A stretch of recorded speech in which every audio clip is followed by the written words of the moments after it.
కేంద్రంలో బోయవాడలో నా ఓటు హక్కును ఉపయోగించుకొని వరంగల్ జిల్లా వరకు పోవాలన్న ఉద్దేశంతో దారిలో ఉన్నటువంటి నార్కట్పల్లి పోలీస్ స్టేషన్ని సందర్శించాను. ఆ పోలీస్ స్టేషన్కు 100 మీటర్ల దూరంలో డబ్బులు పంపిణీ చేస్తున్నారు. ప్రత్యేకంగా ఒక ఫంక్షన్ హాల్ బుక్ చేసుకున్నారు.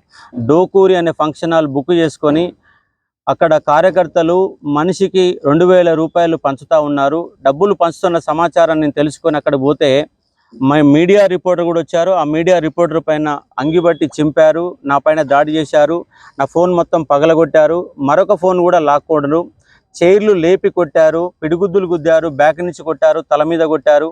ఒక విద్యార్థులు కనుక అడ్డుకోకపోతే ఇంకా తీవ్రంగా నన్ను గాయపరచడానికి అవకాశం ఉండే. ముక్కు పైన కొట్టారు, నా అద్దాలు కూడా ఎగిరి కింద పడిపోయినవి.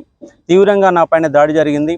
ఎమ్మెల్సీ ఎన్నికల్లో కూడా డబ్బులు పంపిణీ చేసి గెలవాలనుకోవడం అనేది ఇంతకంటే దౌర్భాగ్యం ఇంకోటి ఉండదు.